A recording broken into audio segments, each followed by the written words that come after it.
Properly tileable glass, new types of slime blocks, and mushroom-themed forests are now possible thanks to recent Minecraft updates. In fact, Mojang are very public with the development of the game, with snapshots and betas telling us what is going to come in the next update. But before we even see this, we have some idea as to where Minecraft is going because they update their engine before they can add certain features, and so in February it was updated to allow flying mobs to be ridden before happy ghasts were revealed just a month later. These technical changes, therefore, can be the best way to see what might be coming into future versions of the game, and so let's go into them today. Hello, I'm AbyaXTricat, by the way, and let's get started with the important premise of this video, which is the simple idea that not all Minecraft features are created equally, and not all of them require the same amount of work. Take Pale Oak, for example. To add that to the game, you can simply take an existing type of wood, retexture it, and then give it new crafting recipes to correspond to its name, and boom, that is easy, when compared to the idea of adding the happy ghast, which can't just be added because you need to now create the entire new idea of a flying mounted mob. There are flying mobs in Minecraft, there are mounted mobs in Minecraft, but the idea of being able to control one that can fly was brand new, and so before they could add the actual mob itself, they needed to update the way that you could control a flying mob, which is why they updated flying mount components in the betas before that, which allowed players to make flying bees, which is just so silly to look at, but that flying bee was actually the predecessor to the happy ghast, and this isn't the only time this has happened. In fact, if we talk about technical changes that have already come, I can name at least 3 other examples, because the creaking, when it came to the game, was arguably just a reverse Enderman. You know, instead of getting angry when you looked at it, it got angry when you didn't look at it, except this still required some extra work because it wasn't based on you looking at the mob itself. Instead, it was based on whether it was in your field of vision or not, and given that this changes from device to device based on your field of view and everything else about your resolution, they needed to make sure that this worked well so you weren't randomly attacked by the creaking, which is why they updated the look at behavior components before they ever were able to add the creaking. The same thing happened with the wolf variant sounds. They updated sounds.json so it could query the properties of the mob, and they did the same with the leash updates. They had to update leashable components, and we kind of saw that happening before we ever saw the leash itself. So that is 4 examples I can name from just the past year where creative features were updated so that real features could follow. We could obviously name far more with stuff like the copper golem, but I think everyone understands the idea that they will do the technical groundwork before they add certain new features, which is really cool to look at. And so now it's time to talk about the technical changes that have occurred and what they might actually mean for the future of the game. So for this, I had Smokey Stack, who is the most knowledgeable person I know about creative features and add-ons, to divide these into 2 categories, those that might be related to new features coming and those which might not be. This is something I wanted to do so that we could rule out certain features, which we'll do right now. So for example, Minecraft added new components for the happy ghast, but that's likely for updating the happy ghast, not adding a new one. They did the same for leashing mechanics, and they added a scripting v2 engine, and they've updated editor mode, but these are all meant for creators, I imagine, rather than new features. Vibrant visuals is the interesting case in the middle, where we know there's going to be a vibrant visuals update, but again, it mostly is a feature that already exists getting an update, rather than an entirely new feature, which is something you might be able to predict from looking at the rest of this. So this is the side of the list that has all of the things since 1.21.70, minus those carve-outs, that might actually be a sign of something in the future, and so I'd love to hear what you think about all of that. But first, here is a fun notice to subscribe, but actually, don't subscribe till the end of the video if you think I've earned your subscription. So with that said, let's start with this. Blocks can now act like slime/honey blocks. These are custom blocks, as you can see from the very quirky names. They are brand new blocks that have been created within Minecraft's proper add-on system, where you have to work within their rules, and as you can see, they're very oddly sized if you look at them next to each other, but all of these new blocks can now function like slime and honey blocks, meaning they don't even have to connect to each other, which is kind of fun. This opens the door for creating new slime and honey blocks, both for creators, but also for, you know, the very creators of this game we're playing. Speaking of creators of the game we're playing, there's also new changes to how any block can interact with piston. You can change any block so that it works in push-pull. You can change any block so that it's fully immovable. It won't let the piston move. You can change any block so that it will simply pop up, just like that. Even my fun little custom pop block here. And indeed, you can have the regular push kind of button that won't let you pull it back. Super, super interesting sets of presets, and we've got a whole bunch of them in here if we want to use them. But for now, I just think it's fun to point out that pistons and the way they interact with custom blocks has changed. Another change that has happened is that blocks can now have random offsets like flowers, and so this is kind of fun.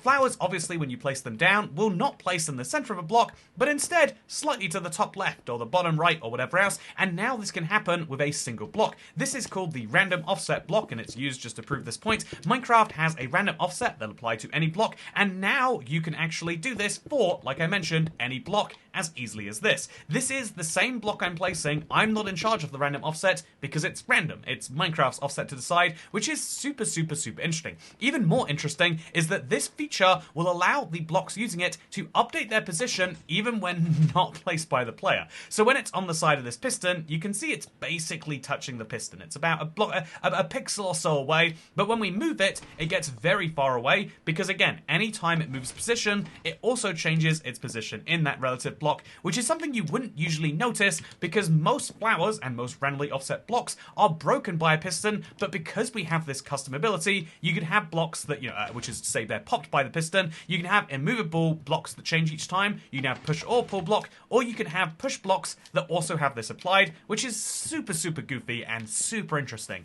I think another interesting change is that they've done for the way that certain transparent textures work. So now using these textures, you can actually have connected glass using custom culling. Culling is basically when Minecraft decides not to show certain edges, so this would be no culling whatsoever on a block of glass. As you can see every single face of every single block in there because it's transparent and therefore shows you everything inside. This is how Minecraft works right now, where you can't see any transparent block through any other transparent block, which is to say I can't see where the glass ends without going all the way around it, because you can never see glass blocks through glass blocks, which has lots of weird concerns. At least when they're connected you can't. I believe you can see them when they're not connected you can, but what's really interesting is you could use fully custom culling and have connected glass, and this is really cool because it opens the door for something I think a lot of people would love, which is the idea of having a properly collected glass pane. This would allow you to make a beautiful window in your house or anything like that, and it's something that I think everyone has the instinct of thinking of when you see how the glass texture looks and when you see these kind of ugly borders, and you just think to yourself, does it need to look like this when it could look like this?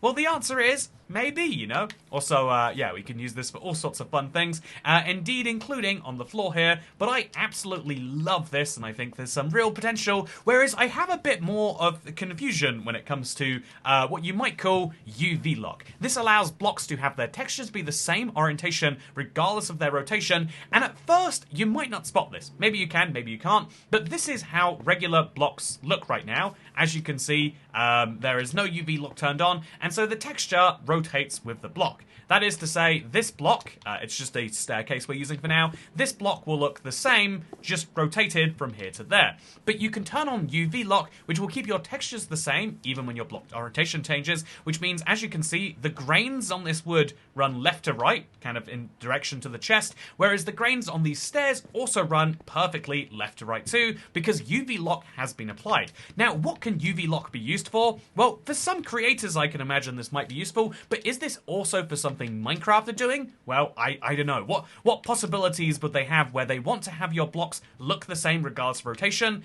I think that's a fun question to ask, but another fun question is, how do blocks having random rotation like grass work too? Well, basically, you might know that grass in Minecraft, this will break you if you don't know, in Bedrock, a lot of textures have random rotation. That is to say, this grass isn't the same as this grass. I think it actually might be, but not every grass that comes next to each other is a perfect match because they randomly rotate the textures to make it look more natural. This is something that can now not just be applied to grass, Nebrak, and a couple of other blocks, but also it can be applied to, say, wood or any other texture you want, meaning this wood is now randomly rotated, and it looks kind of odd because of that double thick line that can appear when the two sides are rotated wrong, but it also creates a very weird looking floor. It looks like, I guess, Antico, if I'm not mistaken. Anyway, so this is really fun by itself, but what's extra fun is the fact that this will update its rotation even if not placed by a player. So this is a block that is rotated to be side to side, whereas this way it's rotated to go top to bottom. Super, super, super interesting. wondering, again, is this just something quirky they're playing around with? Is it an option they're making available? Or does this mean something? I have no clue, but what I do know is that something that is very, very intriguing is Minecraft's new control scheme. So these are something that are very, very fun, and we use them all the time for making footage on this channel. If you ever notice me in third person, this is how, because this is called the fixed boom angle. As you can see, Minecraft is keeping me a fixed distance from my player in third person. So if you don't want to play third person in the normal perspective, you can play third person kind of like a third person game, but now there are lots of different ways we can do this too. So there is the option to have the camera be relative to you, or strafing, or locked player, or player relative, and if you don't know what player relative means, I think this is the craziest option. So I'll show you this one right here. As you can see, the player is now moving around the head with my controller. This is the same, but like based on only one direction. But this is the one that I really want to show you, because if we have it be relative to the player, when I rotate, I'm actually rotating my head to go in the direction. So I can't go left or right, I can only go forwards, and I have to move my body around to move any other direction. This is a very weird thing, and maybe it doesn't transmit across on camera because it's so interesting to play, but it does have to be said that Minecraft has new third-person presets. Is this, kind of like how before the Happy Gas came out, we needed to have, like, flying mob components, and I had no idea what they could possibly use for? This is the sort of thing where at first I was like, oh, that's definitely for creators, right?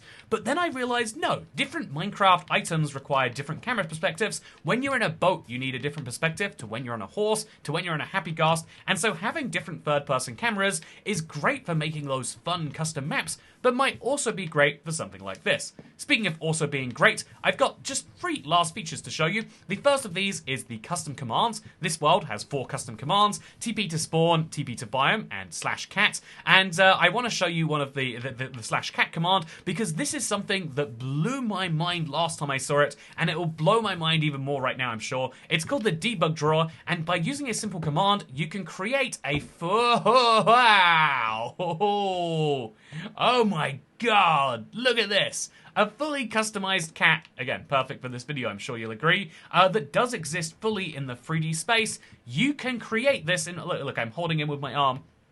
You can create these in Minecraft right now using the debug drawer, and I think, again, this isn't a beta version, this isn't a preview, this is the base game with simply an add-on using these custom components.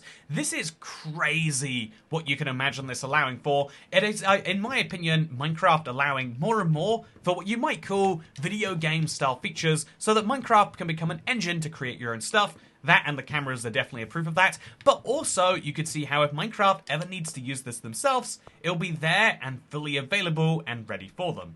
It's just mind-blowing in my mind how you can make this stuff work.